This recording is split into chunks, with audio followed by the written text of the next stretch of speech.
So let's talk about the most common mistakes that people make when they're trying to reach decision makers. And I think probably a good place to start, and something we always suggest people don't do, is go to customer services first. Avoid customer services like the plague. I would say there's 6 or 7 key elements of advice, and these probably constitute the biggest mistakes that people make. You're right. Going to customer services as a concept is created. Nobody in customer services would concede this, but it's created to keep people at bay.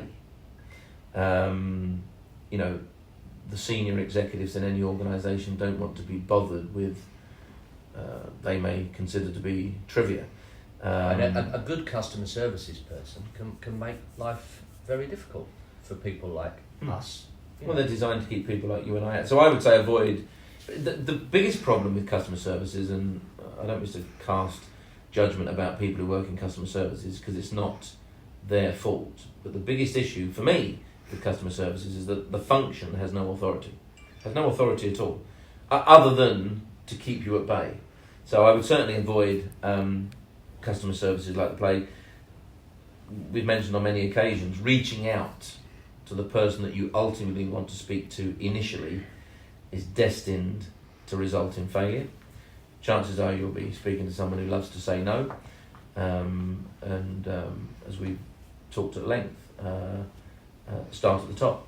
Often the executive assistant, personal assistant, or the number one in the company who refers you to the particular person, because influence filters down and you introduce yourself as saying, I've been asked to give you a call by somebody of note that they would know.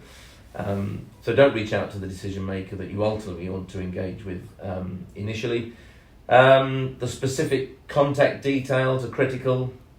Having a forename only is clearly not as good as having a forename and a surname.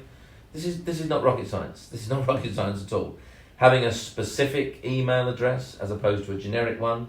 So john.smith@ is better than sales@, admin@. They're critical. You know my feeling about the digital world. Use it for research. Yeah. But then use your phone as a phone.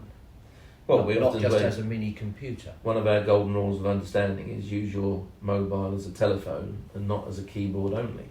Too many people spend their life doing this. Well, that's great. And the problem is that the vast majority of the world is communicating like that, and you can easily just get lost in the rest of it. As we often say, you become Magnolia. Yeah.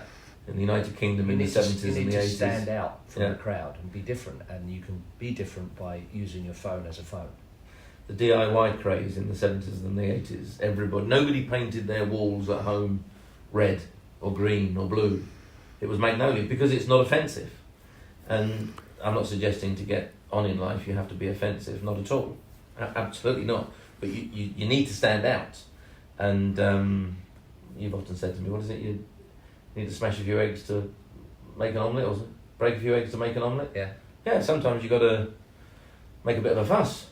So yeah, if you commit these mistakes, you will become Magnolia, which means Magnolia is, to me, is getting by. You know, imagine when you emerge from the duvet in the morning, and by the time you have submerged beneath the duvet in the evening, the best you've achieved is that you've got by. I mean, best you don't emerge, remain submerged. So yeah, there's a selection of the mistakes, and this is not rocket science. It is not rocket science, but so many people just don't do the basics well. And a very common mistake is people saying, "How are you?" when they don't even know you. And, that's another one that gets us. It's insincere sincerity. Nobody is interested in receiving inquiries about their well-being from someone who hasn't introduced themselves, they don't know, and the nonsense is that the person And they all do it. They all do it. They all say, Ian, how are you? Thinking that I would find that engaging. It's not, it's just irritating. But they keep doing it. So we have to sell them an application form, get them on the silver sales bullet, that's what I would say.